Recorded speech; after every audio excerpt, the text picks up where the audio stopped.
Welcome back to the channel, everyone. Thank you for joining another comparison video here on Factor of Games. I'm your host, Greg. Today we're going to look at Devil May Cry 5, which is currently on sale on Steam for $9.98. Now, that version is the version with Virgil, but not the deluxe version. And this is as of June 13th, 2024.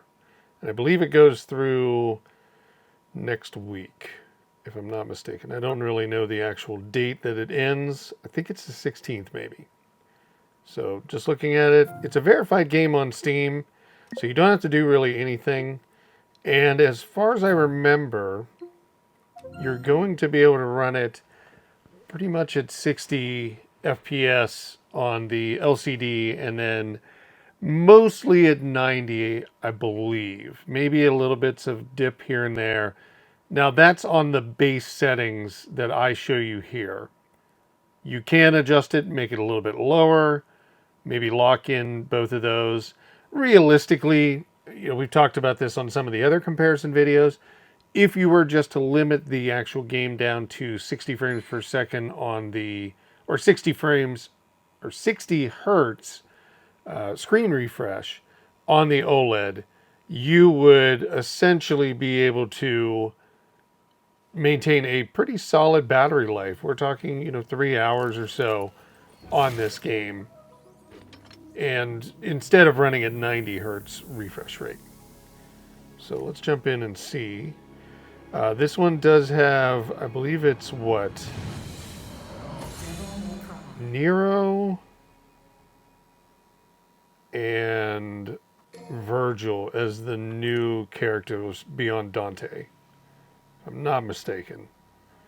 Let's see. We'll go into options. I did beat this game on the PlayStation 5. Or 4. Sorry, 4. So years ago when it first launched, I really enjoyed it. My first run-ins were Devil May Cry was on the, I believe it was the PlayStation 2, the original Devil May Cry. And then Devil May Cry 2, 3, and then subsequently through, even when they went through their DMC era, up to now. So yeah, looking at this, we've got 1280 by 800, respective 90 hertz, 60 hertz refresh rate, borderless window, variable frame rate, V-Sync's on, got our normal rendering, we've got high settings. Oops, I made an adjustment by bumping it accidentally. When were these set on high? Jeez. Okay, there we go. We have motion blur off, effects medium, quality high, shadow cache on. It has gone through its, it has cached the shaders, so all the work was done. That took a little bit of time, but just be aware there is some shader caching that you probably will need to sit through to be able to get it to this point. Okay, let's jump out of here and let's jump into the game itself. And I'm just going to continue from where we're at. Again, a little bit tougher playing with these when they're stacked together like this, but we're really just looking to see what the kind of performance is in the games themselves. Not necessarily how well, we can play and kind of move from area to area. We'll let that OLED, looks like Nero's missing an arm. He has a arm that you swap out for different weapons, different effects, things of that nature. Yeah, you can see kind of we're sitting in the 70s, 80s range here.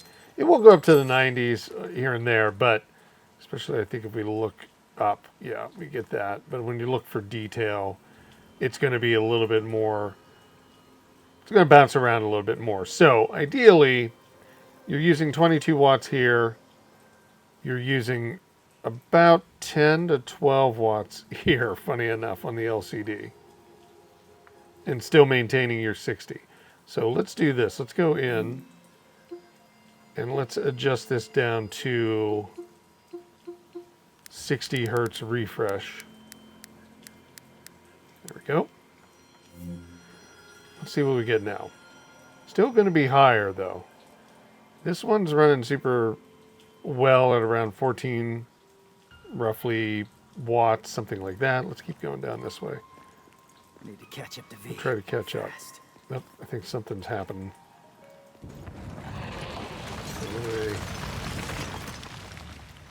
We get into an area where there's some enemies. There we go. So the water effects. Again, solid 60, kind of locked on.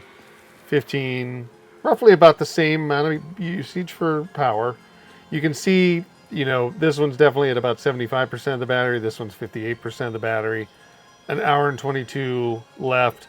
If it was fully charged, you're probably looking close to 2.5 hours. Maybe close to, in between 2.5 to 3. On the OLED, probably looking at about 3.5. Realistically. 3.5, somewhere in there. You get that kind of extra benefit that we've talked about for the chipset and the battery. Here we go. Here's some enemies.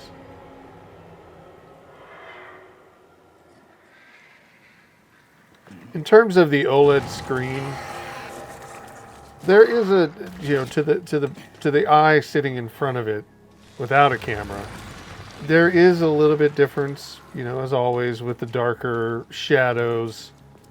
The blacks are blacker, the areas where there's black in it, or darker colors. I'm going to keep moving. Yeah, we're looking at about 60 frames. Let me see if I can fight some of these guys.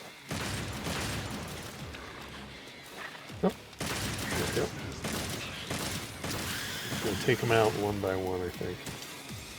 But yeah, even with the bullets flying, we're still kind of stuck in that 60 frames per second. Actually, the GPU, CPU is running only at about, I guess, 50% and maybe 75%.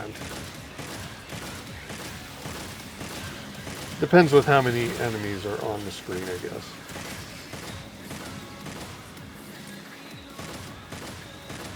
I wish I had one of those arms, but I think those are actually the triggers. Oops, I bumped it. The right trigger, left trigger is where those come into play. If I'm not mistaken, it's been a while. But being that this game's on sale right now, it's a pretty good deal. If you really like beat 'em up games, you really can't beat this one. This is really good. I enjoyed it, played it the whole way through, like I said, on the PS4. Picked it up on PC and have enjoyed it playing it on the devices.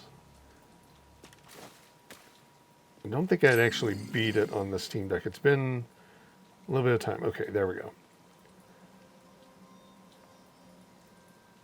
I restarted it when I did the video for the OLED and the Legion Go a while back, so that's why we're more at the beginning of the areas. Demons doing Gonna make our way past this ambulance.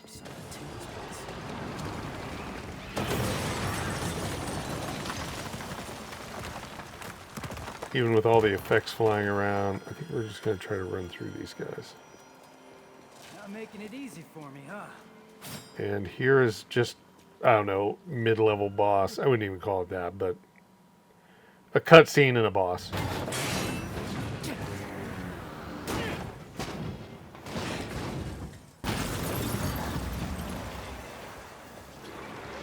Yeah, still, well, it's taking a little bit more of the power right now. We're up into the 20, kind of peaked at 25 watts where we were at about 19 watts peaked. Maybe 20 with the OLED. So there was a little, but it was maintaining 60 frames per second, no problem, so. I'm probably sure I have to do something here. Like duck and dodge or something like that. Whoops. Swing that camera around. Just kind of try and get in position where I can shoot everybody.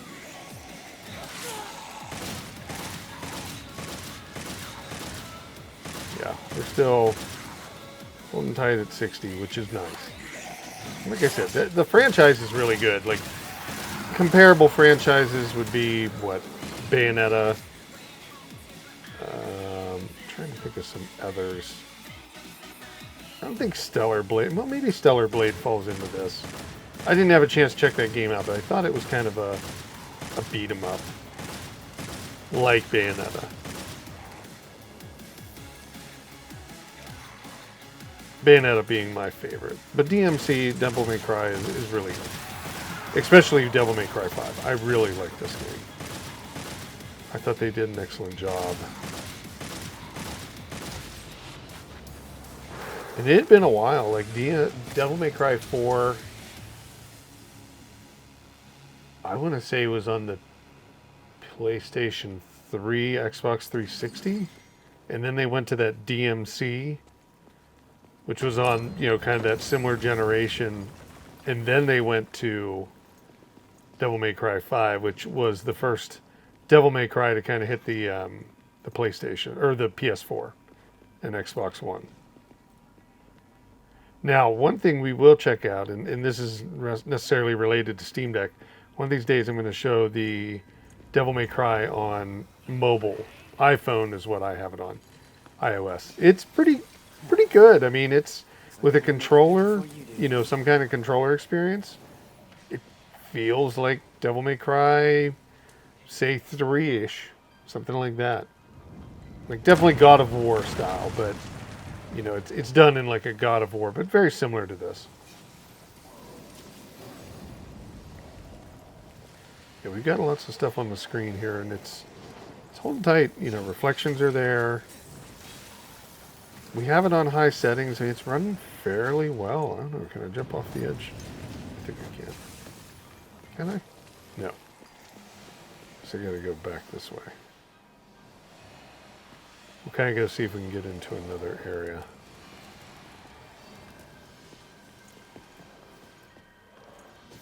Oh, I gotta catch up. There we go.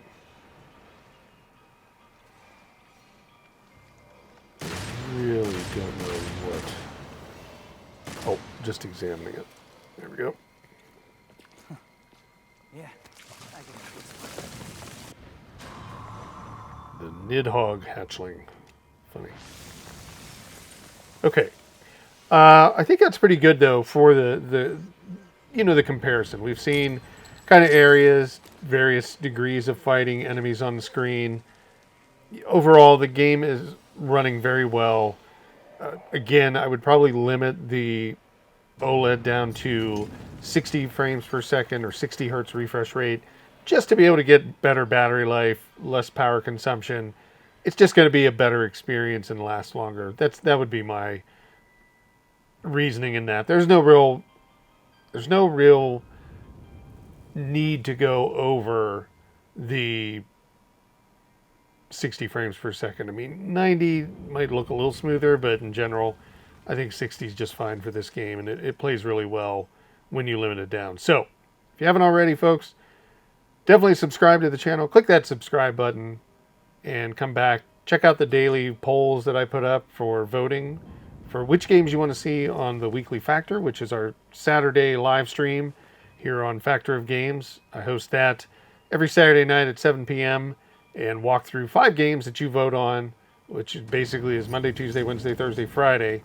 4 games go up each day, 1 wins. That one moves to Saturday. So 5 games each week, and then I pick 1 game. So there's a total of 6 games running on the Steam Deck Oled and the Legion Go. So you get a chance to see things in direct capture, see how they perform when they're plugged in with power, and just get an overall sense of a different way to play your portable devices. Also, if you thought this was useful, click the like button. It should be glowing right now and have a ring around it for some folks that have gotten the updates through YouTube. But also, let me know which one of the Devil May Cry series is your favorite. That doesn't have to necessarily be on PC, just on any platform. Love to know. I would say that Devil May Cry 5 was mine. I thought this was really good.